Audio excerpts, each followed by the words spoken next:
নমস্কার দর্শক বন্ধুরা, এই ভিডিওতে মূলত দুটি বিষয় আপনাদের সামনে তুলে ধরতে চলেছি, তাই দেরি না করে চলে আসি মূল বিষয়। 1 নম্বর, অভিষেক আছেন অভিষেকেই, আর আমাদের দেশের বিচার ব্যবস্থার কোনো পরিবর্তন হয়নি, আগেও যেমন ছিল এখনও তেমনই আছে। অভিষেক বন্দ্যোপাধ্যায়ের মতো লোকেরা বারবার রেহাই পেয়ে যাচ্ছেন, রক্ষা কবচ পেয়ে যাচ্ছেন, কিন্তু সাধারণ মানুষের যদি এই পরিস্থিতি হতো তাহলে জেল থেকে বেরোতেই পারতো না। কিন্তু অভিষেক বন্দ্যোপাধ্যায়ের ক্ষেত্রে আলাদা নিয়ম। গতকালই যখন রাজ্য সরকার অভিষেক বন্দ্যোপাধ্যায়কে যাতে রক্ষা কবচ দেওয়া না হয় সেই জন্য হলফনামা জমা দিয়েছিল, আর ঠিক সেই দিনই মজার বিষয় কিন্তু সেই দিনই অভিষেক বন্দ্যোপাধ্যায় সেবাশ্রয় দুর্নীতিসহ আরও 3টি মামলায় রক্ষা কবচ পেয়েছেন। কিন্তু কেন পেয়েছেন? তিনি নাকি তদন্তে সহযোগিতা করছেন। মানে ভাবতে পারছেন? অভিষেক বন্দ্যোপাধ্যায় যখন সিআইডি অফিসারদের মুখোমুখি হচ্ছেন তখন চুপ করে থাকছেন, একটা উত্তরও দিচ্ছেন না। এটাকে যদি বলে সহযোগিতা তাহলে আর কিছু বলার নেই।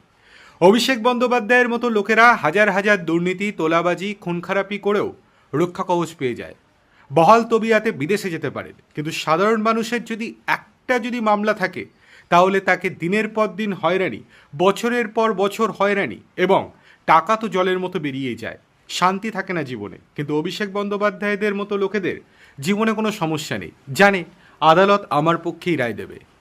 গতকাল হাইকোর্টে রাজ্য সরকার একটা হলফনামা জমা দিয়েছিল এবং সেখানে বলেছিল যাতে অভিষেক বন্দ্যোপাধ্যায়কে নতুন করে রক্ষা কবচ না দেয়া হয়, যে সমস্ত রক্ষা কবচ দেয়া হয়েছে সেই সমস্ত রক্ষা কবচ যাতে তুলে দেয়। তার বিরুদ্ধে একাধিক প্রমাণ রয়েছে, সেই সমস্ত প্রমাণ আদালতে জমা দিতে রাজ্য সরকার প্রস্তুত, এটাও বলেছিল। কিন্তু তারপরেও হাইকোর্ট কোনো রকম কর্ণপাত করেনি। ফাইনাল ভার্ডিক্ট দেবে আগামী 25 তারিখে। কিন্তু আপনিও জানেন, আমিও জানি কি ভার্ডিক্ট আসতে চলেছে, অর্থাৎ কি রায় আসতে চলেছে। সেই দিনও অভিষেক বন্দ্যোপাধ্যায়ের পক্ষেই রায় আসবে। হয়তো দেখা গেল যতগুলো মামলা হয়েছে, মোটামুটি 18টা মতো মামলা হয়েছে অভিষেক বন্দ্যোপাধ্যায়ের বিরুদ্ধে, হয়তো সবকটা মামলাতেই রক্ষা কবচ পেয়ে যাবেন, কোনো ক্ষেত্রেই কোনো সমস্যা হবে না।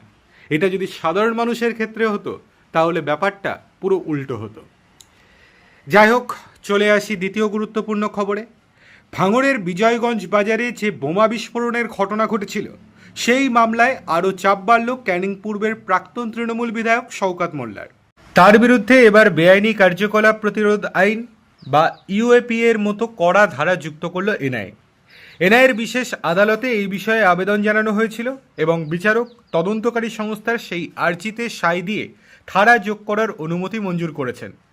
তদন্তকারীদের দাবি, নির্বাচনের ঠিক মুখে এলাকা উত্তপ্ত করতে এবং অশান্তির বাতাবরণ তৈরি করতে বোমা বিস্ফোরণের যে ঘটনা ঘটেছিল তার পেছনে বেশ কিছু গুরুতর ষড়যন্ত্রের সূত্র মিলেছে।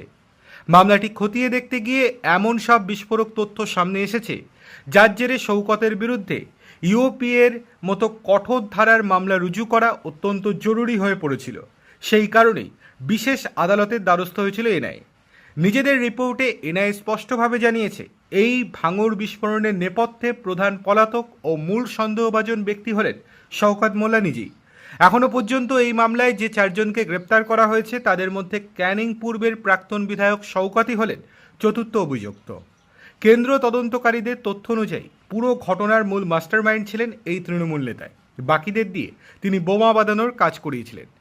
যাই হোক, এই দুটি গুরুত্বপূর্ণ খবর বা আপডেট আপনাদেরকে জানিয়ে রাখলাম। আপনাদের কি মূল্যবান মতামত আমাদেরকে কমেন্ট করে অবশ্যই জানাবেন।